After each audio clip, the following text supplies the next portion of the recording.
Selamat pagi Teruna. Shalom adik-adik yang dikasihi Tuhan Yesus. Apa kabar? Semoga kita semua dalam keadaan sehat dan tetap semangat untuk beraktivitas ya. Nah, biar lebih semangat untuk memulai aktivitas hari ini, mari kita persiapkan hati dan pikiran kita untuk merenungkan firman Tuhan. Persiapkan Alkitabnya juga ya, dari Pengkhotbah pasal 1 ayat 1 hingga 11. Sebelumnya, mari kita satu dalam doa. Kami mengucap syukur ya Bapa atas setiap kasih sayang Tuhan bagi hidup kami, atas penyertaan Tuhan yang tak pernah habis dalam kehidupan kami ya Bapa. Kami boleh bangun pada pagi hari ini, dan kami mau untuk membaca firman-Mu sebagai pedoman bagi kami untuk melanjutkan hari ini. Maka bersabdalah bagi kami ya Tuhan, dan berikan kami hikmat-Mu. Dalam nama Tuhan Yesus kami telah berdoa. Amin. Mari kita bersama membaca Pengkhotbah 1 ayat 1 hingga 11.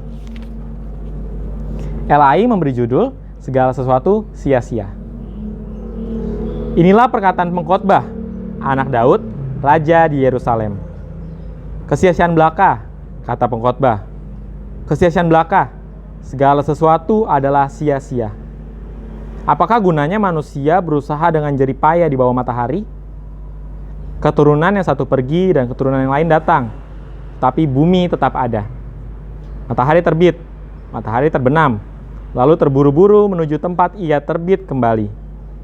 Angin bertiup ke selatan, lalu berputar ke utara, terus menerus ia berputar, dan dalam putarannya angin itu kembali. Semua sungai mengalir ke laut, tapi laut tidak juga menjadi penuh. Kemana sungai mengalir, ke situ sungai mengalir selalu. Segala sesuatu menjemukan, sehingga tak terkatakan oleh manusia. Mata tidak kenyang melihat, telinga tidak puas mendengar.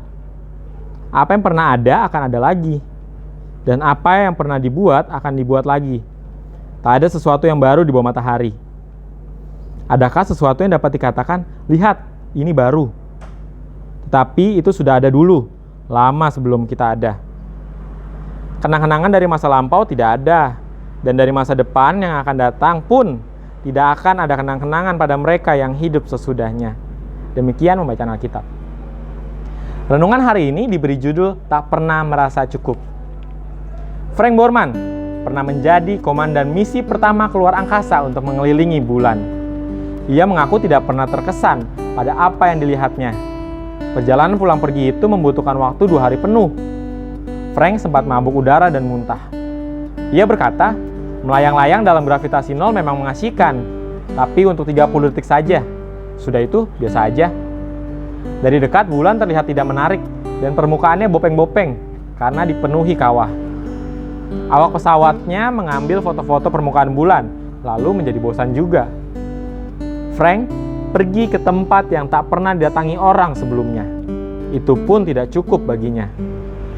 Jika ia cepat merasa bosan atas suatu pengalaman langka di luar angkasa, mungkin kita tidak perlu terlalu berharap pada hal-hal di dunia ini. Penulis kitab Pengkhotbah mengamati bahwa tidak ada pengalaman di dunia ini yang mampu mendatangkan sukacita sejati. Mata kita tidak kenyang-kenyang memandang, telinga kita tidak puas-puas mendengar. Itu kata ayat 8. Bisa saja kita senang untuk sementara waktu, tapi kegembiraan itu segera reda dan kita pun mulai mencari kesenangan di lain tempat. Frank merasakan satu momen menggembirakan, yaitu ketika ia melihat bumi terbit dari kegelapan di balik bulan. Bagaikan sebutir kelereng berwarna biru putih, bumi kita terlihat cemerlang oleh sinar matahari. Demikian pula sukacita yang sejati berasal dari anak Allah yang menyinari kita. Yesus adalah hidup kita, satu-satunya sumber makna, kasih, dan keindahan sejati. Kepuasan kita yang terdalam datang dari luar dunia ini. Masalahnya, kita bisa saja pergi sampai ke bulan, tapi tetap tidak akan dapat menemukan kepuasan itu. Pertanyaan untuk kita renungkan hari ini, kapan adik-adik pernah merasakan sukacita yang sangat besar? Mengapa sukacita itu tidak bertahan lama? Dan apa yang adik-adik dapat pelajari dari sifat kegembiraan yang hanya sesaat itu? Silakan adik-adik jawab dalam diri adik-adik sendiri. Mari kita tutup renungannya dalam doa. Tuhan Yesus yang Maha Baik, kiranya Engkau bersedia terus memancarkan kasih-Mu bagi hamba-Mu ini, sehingga kami pun boleh layak untuk dapat memancarkan kasih kami bagi dunia. Dalam nama Tuhan Yesus kami telah berdoa. Amin.